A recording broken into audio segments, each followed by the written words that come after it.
gold and silver got oversold for the first time in a year or over a year. We marked bottom. Gold got down to literally 4,000, and silver got down to about $61. I do believe I called bottom on both gold and silver, and I did post on posted early in the week where you can see the MACDs got got very deep into sold territory, and they have now, as of a couple days ago, but today confirmed it. They've crossed over to the upside. Doesn't I mean this is not carved in stone, but generally when you see the MACDs either cross over to the upside or roll over to the downside, you generally have 6 to 8 weeks in that direction. I believe that we will probably see in this move uh, gold at least pushing the old high, and I would think you'd see silver probably in the 90s or pushing $100. And I just want to say this: it is totally gold and silver are trading, if you want to call it wrong, because think about this. Let's say that all hell does break loose. What do you want to own? Do you really want to own a piece of paper that's issued and backed by an insolvent entity, or do you want to own real money that can and will be accepted anywhere all over the world? I mean, gold and silver should be gobbled up when things get hot, but that's not what's been happening. What's been happening, gold and silver are acting like a risk on asset as opposed to a risk off asset. And I'm just going to say that gold and silver are the ultimate risk off assets. Well, why do you think they've been behaving the way they have? Well, because of the paper contracts, basically. I mean, they're being controlled, they're being influenced greatly by the paper contracts. Oh, and while we're talking about paper, let's go back because the last time I was with you, we talked about the March delivery cycle, which I don't know, it's suspect to me because we had 50 million ounces in January, a non-delivery month. We had 25 million in February, another non-delivery month. And then we started March with 52 million ounces, but ended up at 42 million ounces. And I believe that is this past March was the first month in 2 or more years where what stood for delivery on day one ended up being less on the final day. For the last 2 plus years, and I'll just use the number of 100, if there were 100 ounces standing at the beginning of the month, by the end of the month, every month for 2 years plus now, it's gone to 120, 150, 200. There's always been more gained during the month. This is the first month where there was actually less standing at the end of the month. And very interesting that one day the CME actually stood, the exchange itself stood for delivery. Hmm. And you would have to ask why. And the only thing I can come up with is there's no way to know whether that was delivered or not. There's no way to see. So did they hide a delivery that couldn't be made?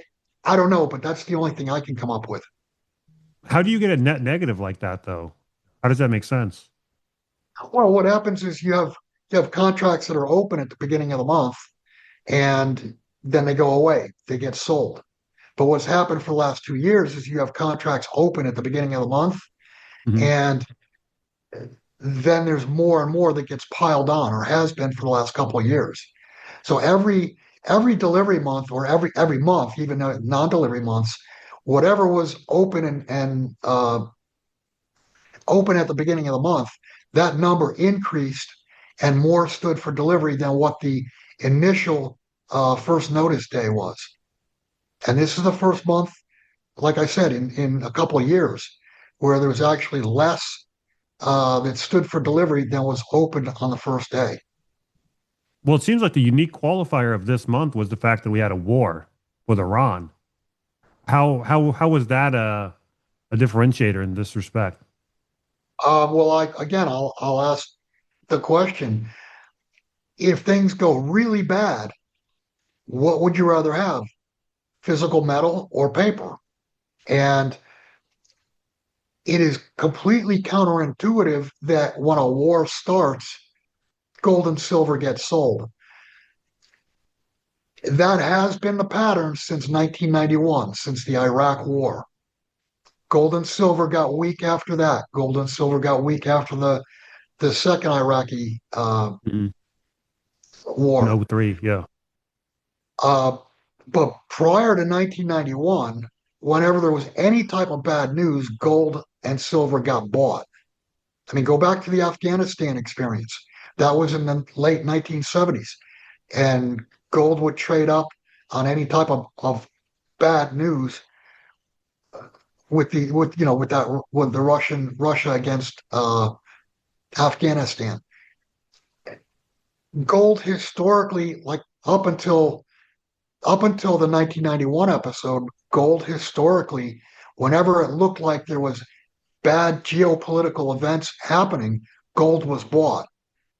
And once they figured out in 1987 that they could wag the dog with paper contracts, the contracts wagging the physical price, once they figured that out, everything has become, if you want to call it, locked down. The prices are, they learned that they can actually move and control price with paper contracts. And that's what they've done. And that's what has happened for the last 30 years. Now that will break because I guess the best way to say it is what's the value of a contract that cannot perform? The answer is zero. And COMEX and LBMA are going to become irrelevant versus the cash markets worldwide.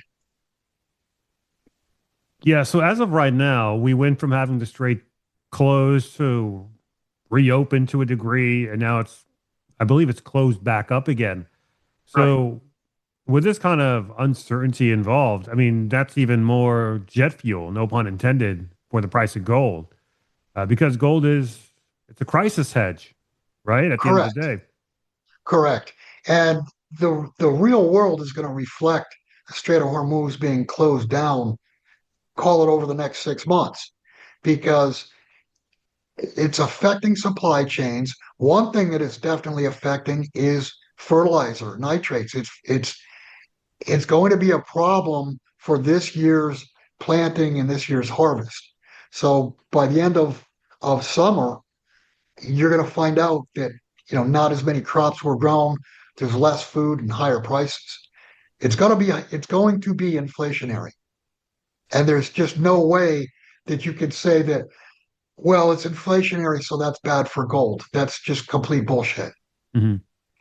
And that's even if things go back to normal or as normal as things can go right now.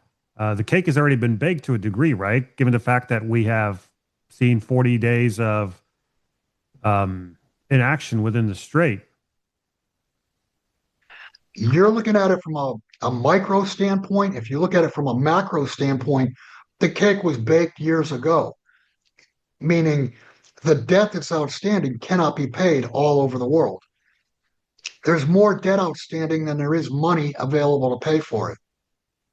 And there's more debt outstanding than there is cash flow from the real economy that's able to pay for it, pay the debt service. So, yes, the cake is baked, but in a macro sense. Right. You can make the case that's also accelerated things a lot faster. You mentioned food shortages. Should people start getting prepared for food shortages right now, even if they are in America, which is somewhat insulated from the rest of the world? You should have started preparing for food shortages long ago, because that's where this all will end up. Hmm. So you think we'll even be hit here in America? Oh, absolutely. Well, Danny, uh, the financial system is a train wreck. The financial system is going to come down. The powers that be, and we'll go back to the Great Taking, have put laws on the books all over the Western world that say if your institution goes down, your money that's in the bank is not a deposit, it's a loan. Your money that's with your broker and you're holding stocks, those stocks are on your broker's balance sheet, not yours. Why have all these laws been put into place? They've been put into place because they're going to use them. And you're asking, will food be a problem? Well, yeah, I think if banks shut down and brokers shut down and markets close and you've got cascading defaults, yeah, food's going to become scarce. Food's going to become, uh, to quote the people that say you can't eat gold and silver, they're going to become the number one thing that people want. Now, there will be people that have additional, extra food that you will be able to barter with or barter for with silver. But yeah, food is going to become a problem, even in the United States, and maybe especially in the United States, because our financial system is the most levered of all. Could the And go ahead. and one other thing, and our people are the most, uh, if you want to call it privileged. Most people think, oh, it could happen all over the world, but it can't happen in the United States. So the shock value that's going to hit the population is going to be unbelievable. Oh yeah, we're totally unprepared for what's coming. You look back during the days of the Great Depression, people were very self-sufficient. They knew how to grow Correct. things in their gardens. Most Correct. people nowadays don't even have a garden. They live in apartments. They live in these smaller homes, what have you, no backyard, no front yard. Right. Um, and even if you do have the land for it, people just don't have the knowledge in terms of how to grow anything. Exactly. So, taking it back to gold and silver and why gold and silver reacted so poorly the last 40 days, could it also be because there's these underlying liquidity issues within the system? Because you did mention all these laws being put in the books for such a case. So, could that be the case? Could that be the main reason or the only reason why gold and silver did not catch bids is because you had all these governments that had liquidity issues. Because we were looking Right. at, here on this channel, we look at the bond yield. The bond yields have been spiking, or it looks like they've been wanting to break out, but something's been keeping them below 5%. At least U.S. bond yields. Japanese bond yields have been spiking. European bond yields have been spiking. So, with that in view, wouldn't these governments sell gold to stabilize their currencies and debt? Right. Well, there's no question there has been a liquidity problem. And go back to the end of January, there's no question gold and silver were due a correction. Gold had a pretty significant correction. Uh, I don't know, what would you call it? I think it was 15, 17%, but silver had almost a 50% correction. That's that's a little bit overdone. But they were due a correction. And yes, there have been liquidity problems, and a source of liquidity is you sell your winners. So yes, there has been some selling of winners. And even in silver, I mean, silver had been suppressed for so many years. People came out of the woodwork looking to sell because look, I can get over $50. I can get my money back from what I put back in, late 70s, early 80s. So gold and silver had been used as a source of funds, but in the end game, when all is said and done, gold and silver are all the funds. They're going to be all the marbles because uh, you're going to have paper currencies blowing up left and right. Hmm. Now, if we go back to that chart we just looked at the start of the show with the MACD flipping to the upside now, and I believe you made a call for silver to around $90 to $100. What was your call for gold again? I think gold will be back at new highs or, New or highs. at sniffing the highs, 54, $5,500. So, with that in view, do you think that we'll ever see prices this low ever again for metals? Uh, I don't. I think we've made bottom on this move, and I don't think we're going to come back to revisit where we are now. Yeah. Well, it's interesting because the gold and silver trade has been moving with optimism. So, because Right. we got news of a ceasefire today, they moved with the market. Silver moved up to a high of 77 or Seven. $78. Well, what was the Right. high? 70, yeah, 77 and $72. Gold moved up to a high of 58.60. But then as news began to unwind about the ceasefire, both started selling off. And same thing with the overall markets. Are we in did we just witness a bull trap here, Bill, for the markets? Very well could be. Um, the oversold does need to be worked off somewhat, so I wouldn't expect to see markets immediately turn and head down. But I think they're pretty fully valued at these levels. Hmm. And from a long-term standpoint, I unless we go into a hyperinflation, and that is a possibility, unless we go into a hyperinflation, I don't see uh, equities going much higher from where we are. I mean, we are going to. This is a bounce. We're going to have a bounce, uh, but I think it'll be a weak bounce. I see. What about the price of oil? Oil sold off $20 today, or almost $20, Right. $117 today, down to $95 WTI crude futures. Yeah. Again, an overbought market, a big pullback. You're probably going to see some chop here, and then what happens. What does actually happen in the Gulf? That's what's going to govern oil. Given how things have transpired, again, we saw all these oil refineries blown up, all these oil fields blown up. Again, if things go back to normal, I mean, that's a big if. I mean, that's a low probability event as it is. But even assuming that condition, what's the price range of oil, given that we've taken so much supply offline the last month and a half? Well, I would think just from a nerves standpoint, you're probably looking at 68 to 70 as a pretty hard bottom. And that was the top of the previous range. So, yeah, we could get back to that range, but I don't think we're going to go back into that range. And to the upside, who knows? You'd have to tell me what happens, geopolitically as to how high oil could go.